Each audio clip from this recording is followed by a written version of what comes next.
I'm Richard Hill. I'm the Smith-Jarislowsky Senior Curator of Canadian Art here at the Vancouver Art Gallery.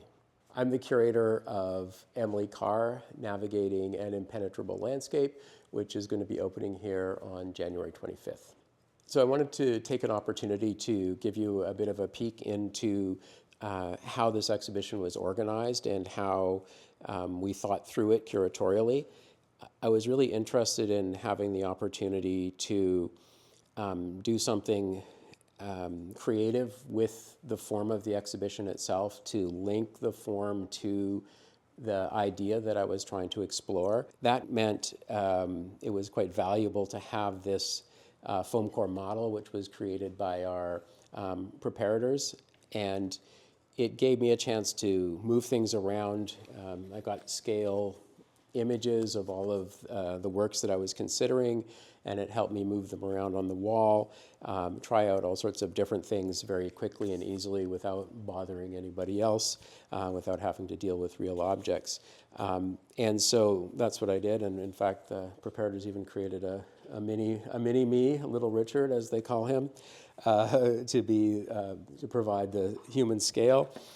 And then I was able to lay things out, and what I wanted to do was to really explore this question of space in Emily Carr's work and the way in which it either kind of invites you into the forest space and creates a kind of sense of openness and access, and the way it often seems to also block you from entering that space.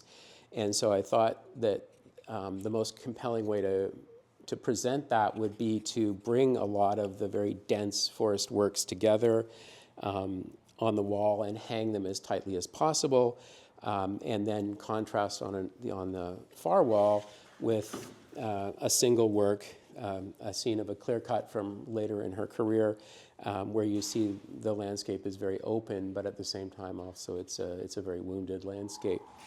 And so I thought by just juxtaposing those two things, you'll really be able to feel it in the installation itself. One of the things working with the model really did for me was it really allowed me to see how these works were going to fit in the space. And one of the surprises was actually that even though these are all landscapes, they're not painted in the landscape format. They're actually painted in what we think of as a portrait mode, so they're much more vertical. And that meant my initial idea, which is that I would squeeze them from floor to ceiling, was physically impossible given the height of the ceilings in that room. That's something I learned here at the model, mucking around.